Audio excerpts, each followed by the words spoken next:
Damie and Lamy had a very beautiful home, but their happiness was short-lived because Kimi and Adana felt very jealous and envious about their marriage.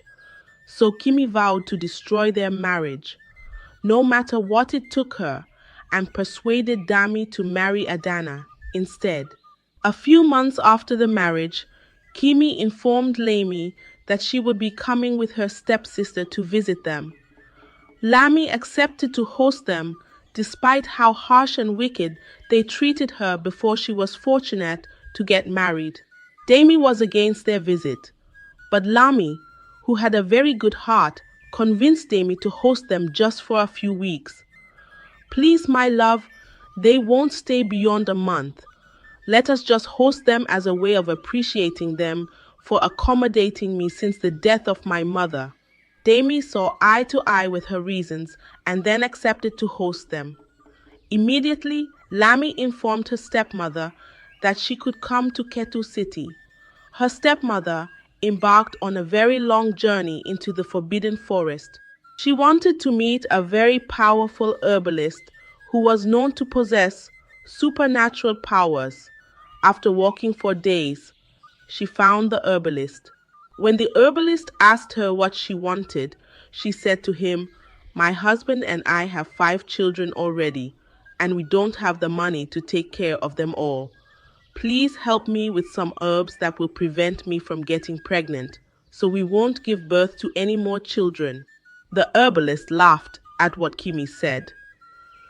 He knew she was lying but pretended to believe her.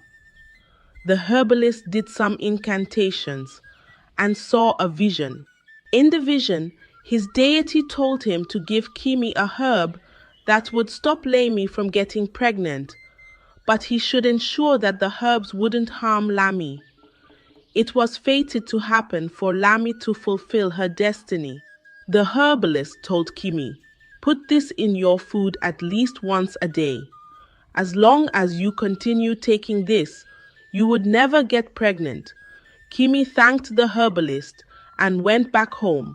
She dried the herbs and blended them into a smooth, fine powder. Then she poured it into a small bottle. She took Adana to the market and bought her new fancy and sexy clothes that would reveal the exact shape of her body. Kimi's plan was to make Dami lust after Adana, eventually sleep with her, and get her pregnant while Lamy remained barren. The next day, they both left for Ketu City. This would be the first time they would visit Ketu City, and they couldn't believe their eyes. They were captivated by the magnificent city of Ketu, and Dami's mansion was a beauty to behold.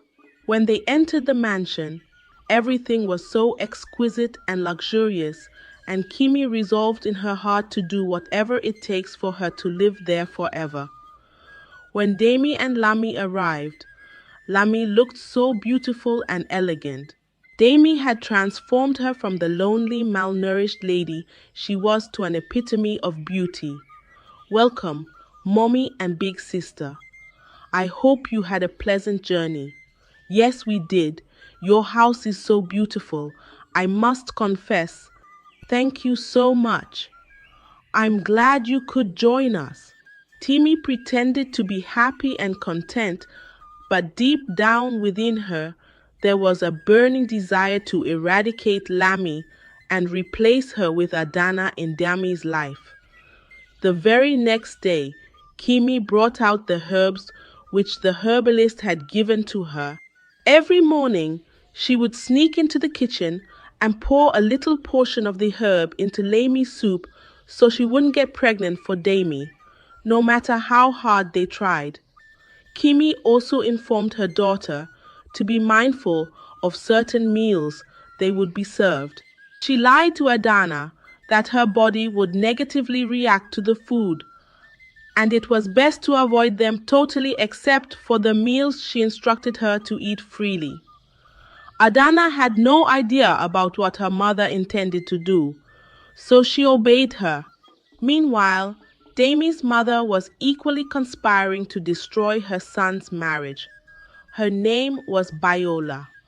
Biola was an arrogant and proud woman who cared less about the poor and less privileged. She saw them as nothing but filth and slaves. However, Demi was very difficult to convince. Viola hated Lami with passion, despite the fact that she was now married to her son. She had frustrated Lami by putting her through rigorous training. However, Lami learned them all perfectly. Yet, Viola wasn't satisfied. She had wanted her son to marry Bella, her best friend's daughter. After a month, Demi wasn't comfortable anymore with the way Adana dressed and acted around him, so he suggested that Lami should tell Kimi to return to the village since it was 1 month already. But Kimi refused to go back to the village. She insisted that there was enough room in Demi's house to accommodate them all, so why should she return to the filthy village? Demi was against her intentions, but Lami pleaded once again on her behalf, and Demi accepted to continue accommodating them. 6 months after their marriage, Lami was yet to get pregnant. Kimi was secretly spreading rumors that Lami was barren and had no womb, but unknown to them, Kimi was the culprit behind her barrenness. Oftentimes, Bella would visit Dami, but Kimi had no idea that Bella was the woman that Viola, Demi's mother, wanted Demi to marry. She just assumed that Bella was his business associate. On some occasions, Kimi had seen Bella with some men in awkward positions in Ketu City, but she didn't care because she didn't see Bella as a threat. One day, Demi saw Adana in one of her skimpy dresses when he was watching a movie in the living room. She pretended to drop an item on the floor, so Demi would be enticed by her shape when she bent, but Demi called her to sit beside him. Adana, you're a very beautiful and lovely lady. You don't have to seduce me to win my heart. I love Lami a lot. If beauty was what I wanted, there are many beautiful ladies in Ketu City that would do anything to be my mistress.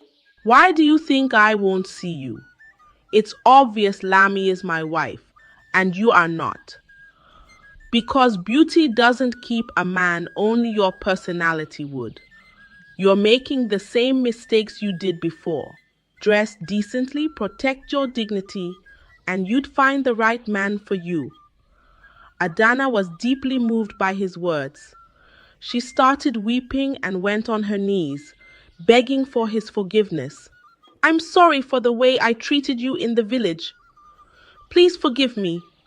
I have forgiven you a long time ago. You are too beautiful to sexualize yourself. Improve your personality and don't make the same mistakes again. Please don't tell Lami, I beg of you. You are here because of Lami.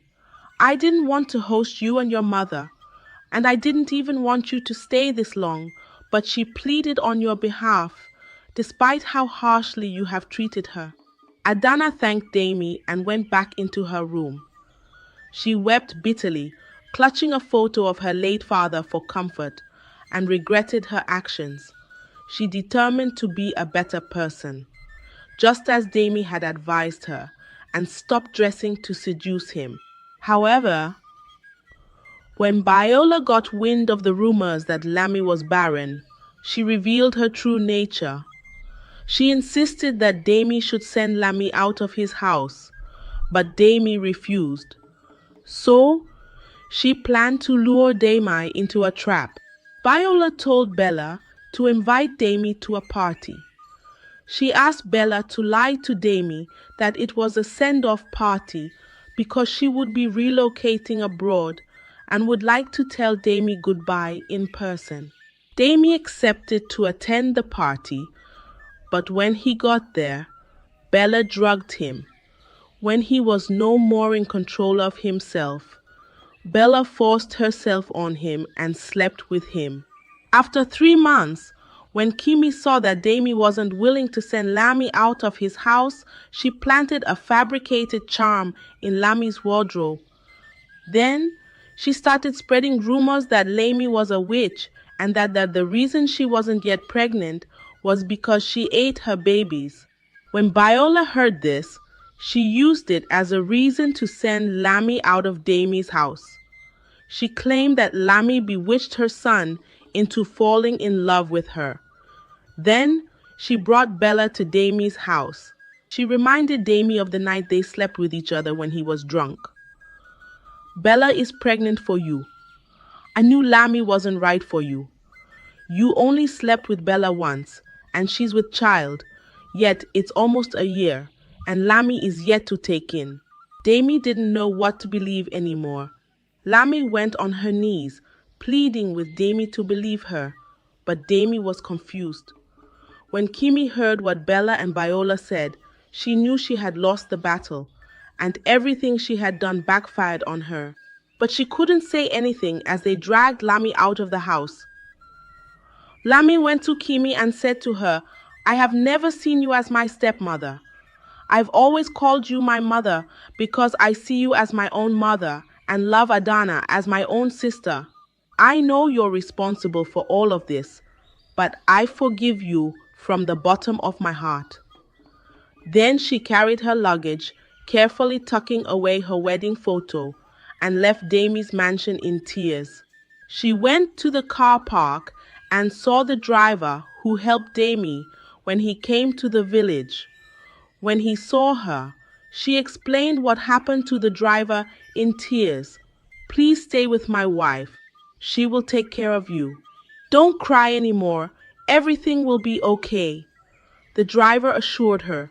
And so Lamy stayed with the driver's wife in his home. However, after 3 months, Lamy discovered that she was pregnant.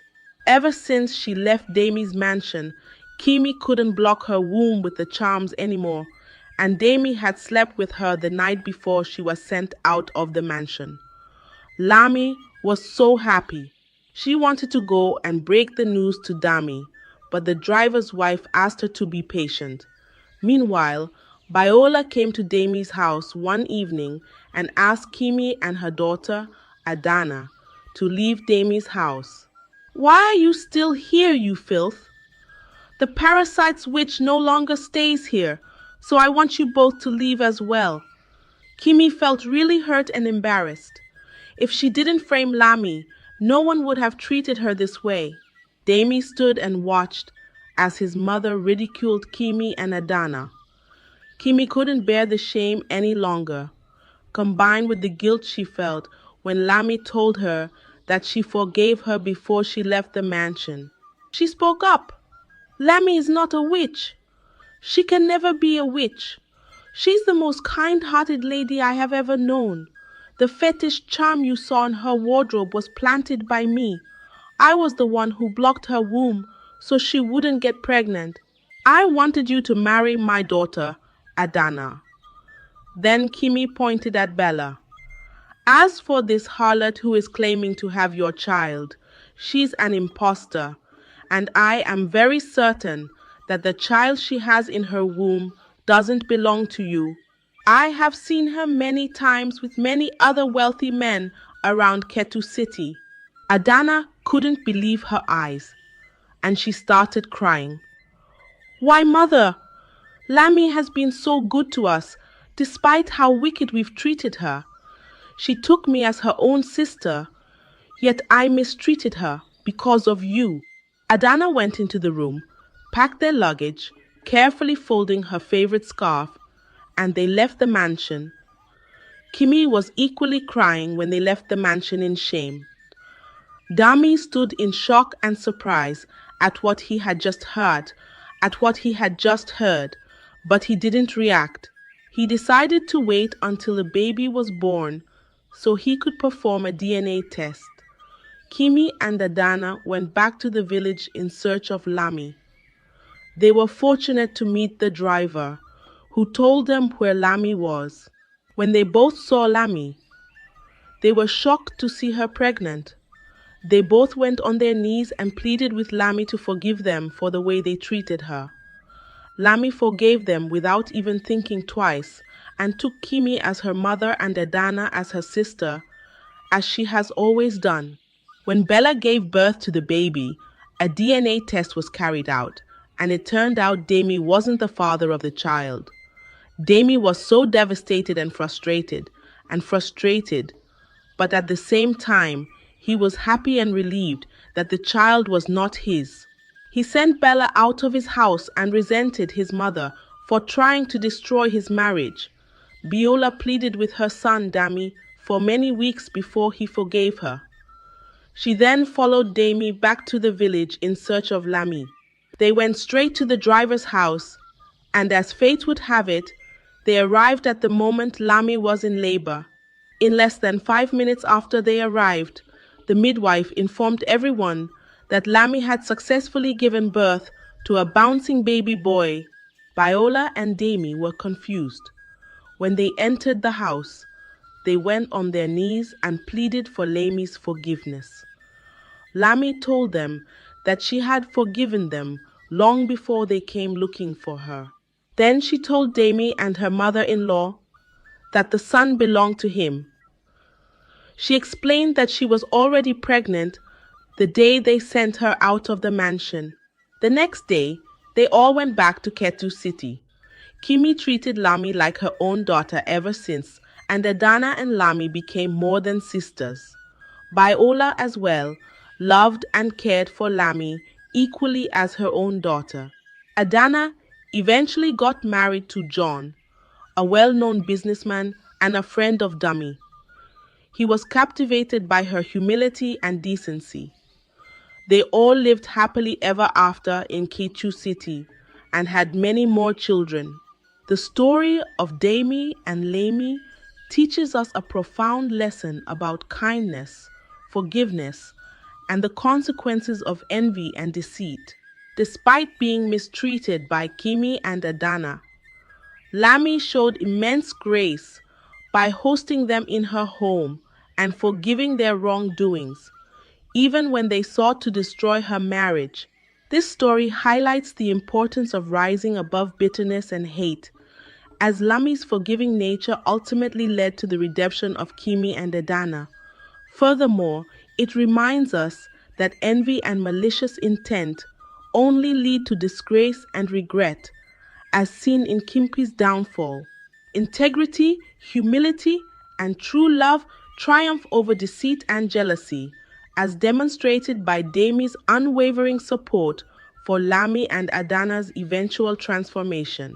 This story encourages us to nurture a kind heart, value character over superficial beauty, and remain resilient in the face of challenges. Thank you for watching my channel. Please stay tuned for more inspiring and captivating stories like this one. See you in the next video. Your night workers are amazing. I hear those sewing machines going all night long. Business must be good, Mr. Caleb said. Leela froze as her body went cold. What night workers are you talking about, Mr. Caleb? I closed my shop at 6 p.m. Layla, please, let's just close the shop, Mrs. Amina whispered, her hands shaking as she looked at the empty chairs. Nobody wants to come here anymore. They are all scared. It had been 3 months since the spiritual battle that freed Mrs. Amina from the evil spirit's curse, but their victory came with a price. The once bustling shop was now empty most days, with only 1 or 2 customers brave enough to step inside each week. Leela worked tirelessly to rebuild its reputation. She handed out flyers in the market, gave big discounts, and stayed up late every night making new designs. She even practiced sewing faster, hoping to bring in new customers. But people were just too afraid to come in. The fear still lingered like a shadow. The whispers and gossip had not stopped, and neither had the fear. The villagers whispered in hushed tones outside the shop. That is the place, one woman said, pulling her friend closer. I heard it is cursed. a man walking by muttered. They say mannequins move on their own at night. Leela often overheard these conversations, but refused to let them shake her. Mrs. Amina, however, was not as strong. Leela, maybe it's time for us to give up, she said one evening after counting the money they made that day. Barely enough to buy fuel for the generator. We're only getting a handful of customers a week. It's not working. No way, Leela said firmly. She knelt down beside Mrs. Amina, taking her hand. Don't speak like that, Mama. We didn't fight that, Mama. We didn't fight the evil spirit just to give up now. God did not save you for nothing. The shop is not cursed, it's under God's protection. We just need to keep pushing and resist. Mrs. Amina sighed, but said nothing more. Every morning, Layla would arrive early to pray around the shop. She was not super religious, but she knew God's power lived inside her. She would sprinkle holy water in every corner, singing worship songs as she worked. She even placed a small wooden cross on the counter as a reminder of their faith. But strange things kept happening. What was that? Mrs. Amina jumped, dropping her scissors. Dropping her scissors. Just another trick, Leela said calmly, though her heart was racing. Strange things kept happening. When Leela was alone in the shop, she would hear rolling sounds on the roof, like stones tumbling down, followed by thuds on the floor as if the stones dropped. Yet when she checked, there was nothing there. The lights flickered whenever she closed the shop. The windows slammed shut as if pushed by unseen hands. Every morning, some of the mannequins lay sprawled on the floor, their limbs twisted and fabric scattered everywhere. Who touched this? Leela asked the workers. The workers were terrified. I swear, Ma, we didn't do this, Zara. One of the apprentices cried. The shop was fine when we left yesterday. Mrs. Amina begged her to leave. Leela, this is not normal. I cannot bear it anymore. Let's close the shop before something terrible happens. Layla stood firm. No, Mama, I won't let fear win. This is our livelihood, and I know God will fight for us. That evening, as Leela was closing up, a man in a dark suit walked in. Sorry, we're closed for the day, Lila said. Come back tomorrow. But the man did not move. I'm not here to buy, he replied. I came to warn you. Leave this shop and leave Mrs. Amina. She made a deal with us, and she must pay with her life. If you stay, you will be consumed with her, and this shop will never succeed. We have made sure of that. You think your prayers can stop us? Watch how many customers come tomorrow, or the next day, or never. Let's see if your Jesus can bring customers here. Layla's eyes narrowed at the man. Mrs. Amina is no longer under your control, she said. She belongs to Jesus, and he has already paid her debt. The man laughed loudly. That's what you all say. You Christians are all talk and no power. You have been warned. With those words, the man disappeared. Mrs. Amina, who had been listening from the back room, ran out in tears. Leela, please, let's leave. I cannot fight this. Leela hugged her tightly. You don't need to fight. God is fighting for us, and you cannot outrun the devil. Where are you running to? Your only safe place is in God. Leela prayed with Mrs. Amina, and they closed the shop and went home. The next day, Layla came early to open the shop as always. Good morning, Leela. Mr. David from the bakery next door said. Your night workers are amazing. I hear those sewing machines going all night. Business must be good. Leela froze as her blood ran cold. What night workers are you talking about? What night workers are you talking about? We closed the shop at 600 p.m. Leela replied. Really? Mr. David frowned. But I hear them every night, sewing machines running, many people talking and laughing. Even sometimes I see shadows moving past the window at 2 to 3 a.m. This happens every single night since you opened the shop back. A cold shiver ran down Layla's spine. She did not know what this meant, but she was determined to find out. She took her phone out that evening and set it to record, hoping to capture any strange occurrences. That night, Layla closed the shop as usual, locked the front door, and walked home through her normal, usual way. But halfway to her house, she turned into a different dirt road and came back to see what was going on in her shop. She hid behind the tall, overgrown bush near the shop window, her heart pounding as the church bells struck midnight. She could see faint lights flickering through the cracks of the window and hear muffled whispers coming from inside. As soon as midnight struck, she heard it the familiar sound of sewing machines filled the air. Voices murmured inside. Lights spilled from the windows, though she knew she had turned off everything.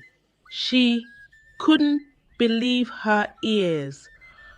She had to see it to believe what she heard. She tiptoed towards the window and pressing her eye to the crack in the window frame. Layla almost screamed, but covered her mouth, almost fainting. The shop was full of people, but they were not real people. Ghost-like figures sat at every sewing machine, their hands moving faster than human hands could ever move, fabric rustling everywhere. Transparent customers floated around, getting measured by spirit tailors who passed right through solid objects. And supervising it all was the tall figure in the black coat, the same man who had threatened them. But something was different. They were creating the most beautiful dresses Layla had ever seen, their ghostly hands weaving light and shadow into fabric in a way no living person could achieve. Layla's breath caught as she noticed the eerie glow radiating from the dresses, as if they were stitched with threads of starlight. At 400 a.m., sharp, the spirits disappeared from the shop, leaving the mannequins lying on the floor and fabrics scattered everywhere. Leela now saw why the shop always looked a mess whenever she came in the morning. She was shocked beyond words and quietly went home to get ready for the day, her mind racing with questions and fears she dared not voice aloud. A week later, as she was preparing to close the shop, the old ceiling fan creaked slowly above Mrs. Amina's shop, casting dancing shadows across the walls. The faint scent of fabric dust hung in the air, mingling with the smell of candle wax from their prayers earlier. Then both froze. There it was again, that sound from the roof. Something heavy was rolling on the roof, like someone playing bowling with invisible balls. The sound traveled across the ceiling, sending chills down their spines. Then, Jesus, Jesus, Jesus, Mrs. Amina screamed. She started praying in fear while running behind Leela, holding her dress with a firm grip. The rolling sound moved across the ceiling. Then something heavy hit the floor near the front door, but when they rushed to look, there was nothing there, just the lingering smell of fabric. Just another trick, Leela said, though her heart hammered in her chest. She grabbed her bottle of holy water and began her daily ritual of praying through the shop. I cover this place with the blood of Jesus, she declared, sprinkling water in every corner. The light flickered violently in response. Mrs. Amina, hiding behind Layla, screamed, Leela, Leela, Lala, Leela. Look, suddenly, hot wind started blowing inside the shop. Leela, help me, oh, Mrs. Amina screamed. From the back, they are carrying me away. Oh, she screamed in panic. The wind blew heavily around Mrs. Amina, trying to take her away. As Layla turned towards Mrs. Amina, then the man commanding the wind and the mannequins to attack, Leela ran towards Mrs. Amina. The man appeared right in front of her, his eyes red like hot paper. Give us what belongs to us, or we will destroy everything. Never, Layla responded. Mannequins started walking by themselves. Fabric rolls flew every way like someone threw them. Leela, fighting through flying cloth and moving mannequins, shouted, Blood of Jesus, fire of the Holy Ghost. Leela raised her hands. I release the angels of God against you in the name of Jesus. As soon as she said that, a bright light, brighter than the afternoon sun, burst through every window. The light covered Lila and Mrs. Amina like a shield. More fire, Leela commanded. The man screamed as light filled the room, burning his shadow form. No, he howled. This shop and this woman are mine. The man's face twisted in anger. She's mine, he roared. But Layla did not flinch. Leela kept praying, her voice rising above the storm, chasing away darkness. The man fell to the floor, writhing and begging. Stop the fire, please. I will leave. I will leave. I will stop blocking your business. Just stop the fire. With a final wail, the man fell to his knees, his body smoking, then vanished into black smoke. The wind died instantly. Mannequins crashed to the floor, and unnatural silence fell over the shop, exhausted but victorious. Layla took holy water again and prayed over the shop and sprinkled it around the shop. Thank you, Jesus, she declared. She found Mrs. Amina hiding under the cutting table, shaking. Is it finished? How did you do that? She asked. I know who I serve. Layla helped her up. But we must continue to pray. The devil does not give up easily. We resist until he runs away for good. The next morning, the market women started spreading gossip. Did you hear? Mama Arch, the paper seller, pointed. That shop is still cursed. People say they saw some mannequins moving around and a lot of noise last night. Leela had had enough. She marched outside, her eyes blazing and her wrapper tied firmly around her waist. Women, instead of sitting there spreading lies, come inside and see for yourself. The shop is doing well. The women fell silent, stepping back, but one young lady dressed in expensive lace stepped forward. I will come, she said boldly. I need a dress for my wedding next month. She was getting married and wanted the most beautiful dress ever made. As soon as she stepped in, Mrs. Amina and Layla jumped into action. They grabbed their measuring tapes and quickly took her measurements. Then they sat down, sketching the most intricate and stunning design anyone had ever seen. With no other customers to distract them, Mrs. Amina and Layla worked day and night. They picked the finest fabric, sewed every detail by hand, and added shiny beads and glittering stones that made the dress sparkle like stars. It was a masterpiece, Finally, the big day arrived. The woman walked down the aisle in her custom made dress, and everyone gasped. It was so beautiful that guests could not stop staring. They whispered and pointed, asking where she got it from. After the ceremony, the bride proudly told them about Mrs. Amina and Leela's shop and how fast and talented they were. The next day, something incredible happened. A line started forming outside Mrs. Amina's shop. More and more people came, asking for dresses, suits, and outfits for special occasions. Word spread like wildfire. The shop that was once empty was now bustling with life. Mrs. Amina and Layla could barely keep up with all their orders. The shop became famous, and Layla and Mrs. Amina finally felt proud of their hard work. From one dress, their entire lives changed. The story of Leela and Mrs. Amina teaches a profound lesson about perseverance, faith, and the power of standing firm in the face of adversity. Despite overwhelming fear, supernatural challenges, and societal gossip, Leela's unwavering belief in God and her determination to protect her livelihood and loved ones allowed her to triumph over the darkness that sought to consume them.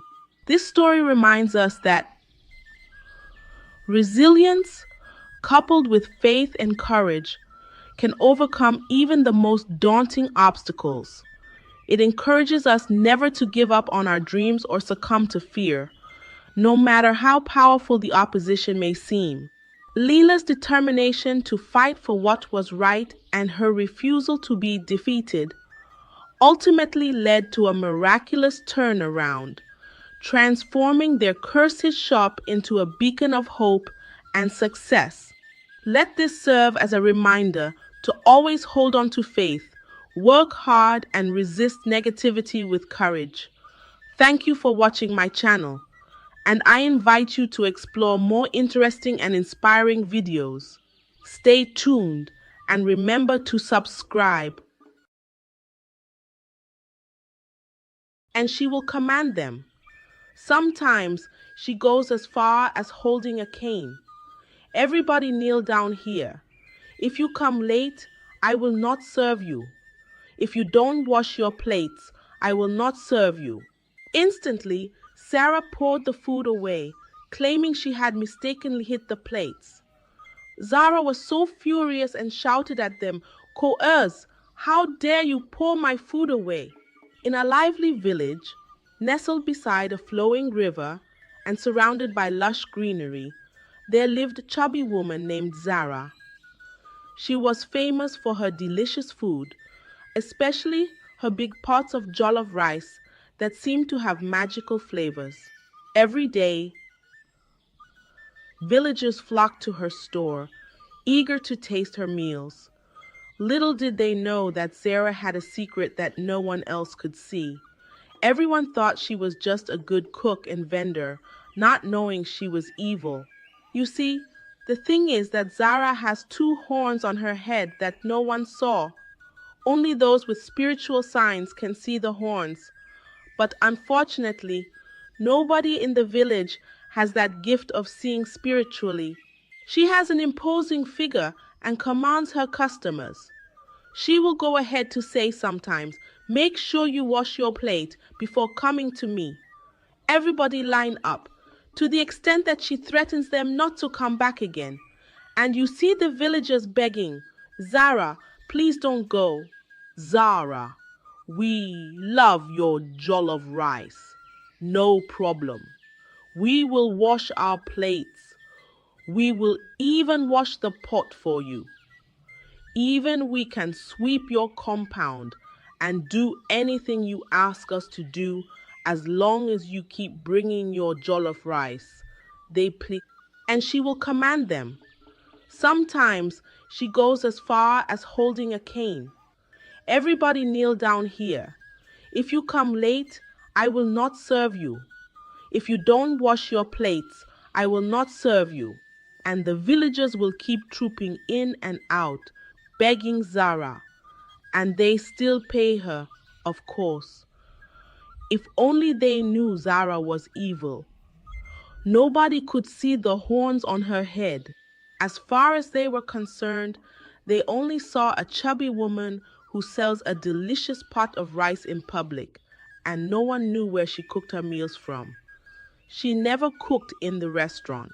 Neither do they know her house. They only see that she has arrived at the store with her hot pot of jollof rice, and they didn't care to know as far as they tasted her food. Despite the large pot of rice she sells daily, she never had a staff to assist her, not even one. She does everything herself at the store. Different people came to seek a job at her store. Zara, you don't have an assistant. Neither do you have a staff helping you at all. Please employ us. We would like to work for you. At least let us serve your customers for you. At least let us serve your customers for you, they would say. And Zara would instantly dismiss them, saying to them, "Did I tell you that I need a staff? I can do everything by myself. Or is my joll of rice not sweet enough?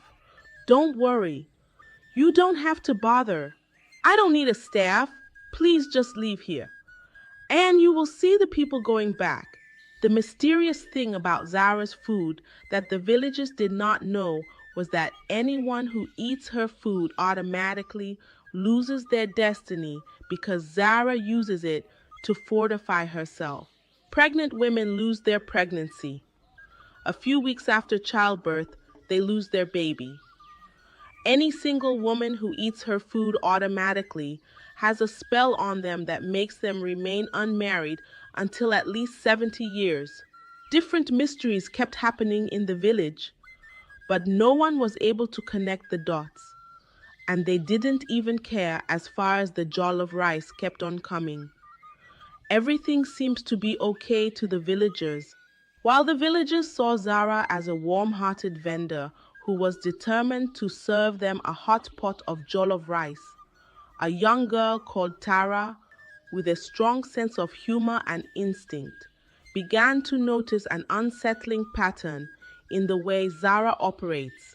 One afternoon, Tara watched as a young woman who had just lost her baby came to Zara's store eager to buy a meal.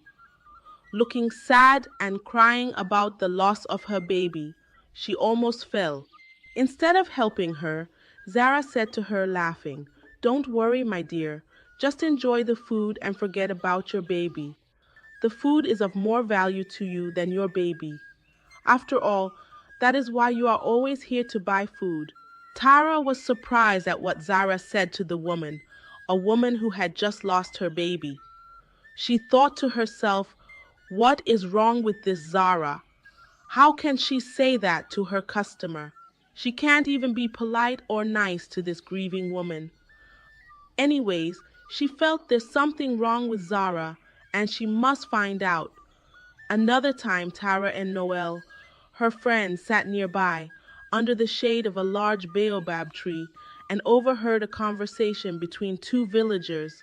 "I swear I keep forgetting things after eating Zara's food," one said, scratching his head.